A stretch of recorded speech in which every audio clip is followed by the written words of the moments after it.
दोस्तों, आज मैं आप सभी के लिए दिल छू लेने वाली कहानी लेकर आई हूँ। तो कहानी के अंत तक बने रहिए। तो शुरू करते हैं। घनघोर अंधेरी रात में सुहाग की सेज पर बैठी अंकिता अपने पति का इंतजार कर रही थी। तभी दरवाजा खुलने की आवाज से वह चौंक जाती है। राकेश अंदर आता है। राकेश, सुनो, यह शादी मेरी मर्जी के बगैर हुई है।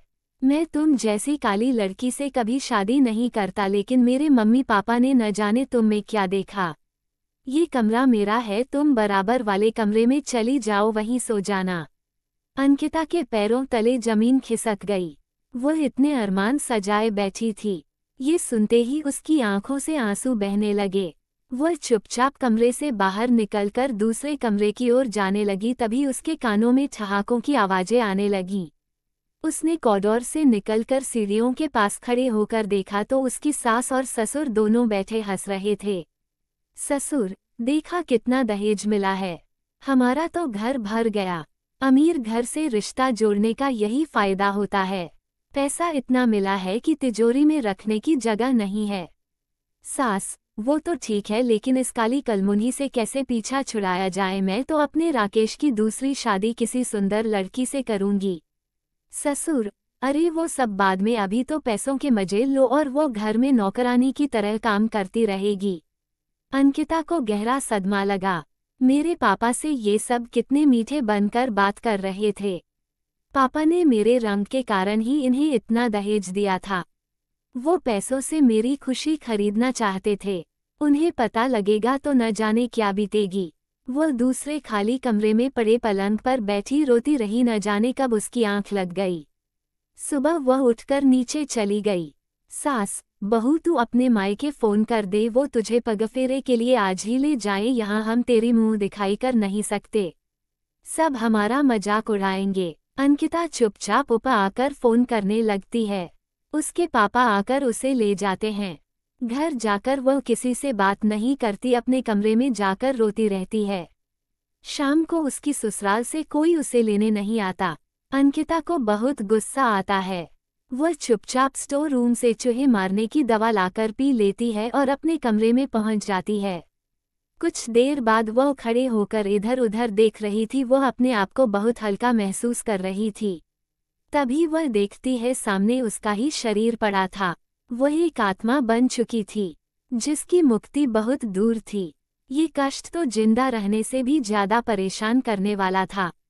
वह सीधे अपने ससुराल पहुंच जाती है। वहां उसके सास ससुर राकेश को जेवर और रुपया दिखा रहे थे।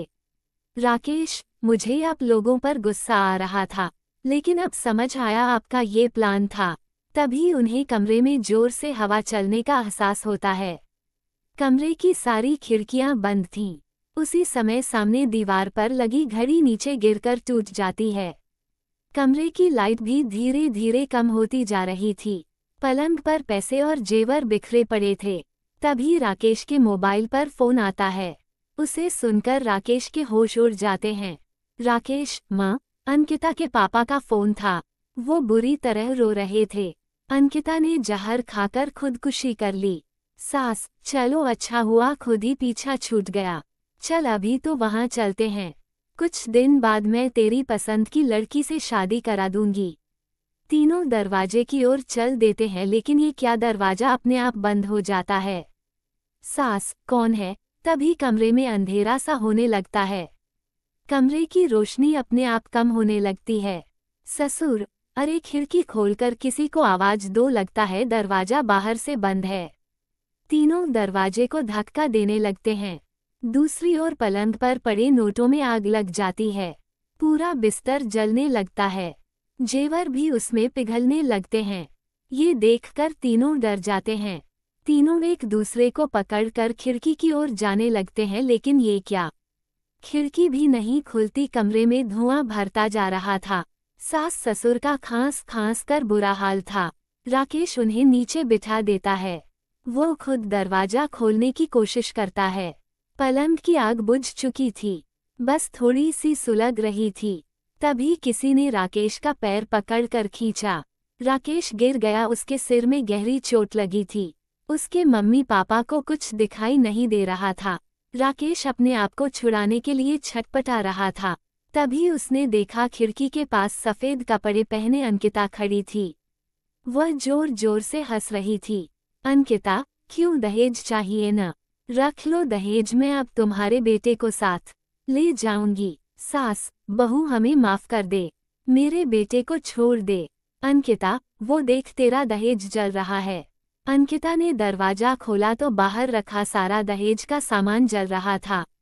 पूरे घर में धुआं भर रहा था। इधर राकेश बेहोश हो चुका था।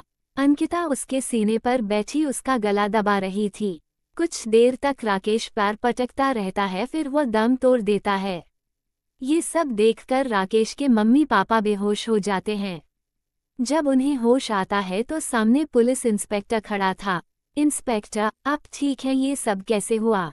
ससुर, बहू ने मारा मेरे बेटे को, उसे पकड़ो। इंस्पेक्टर, आपकी बहू तो सुबह ही मर चुकी है।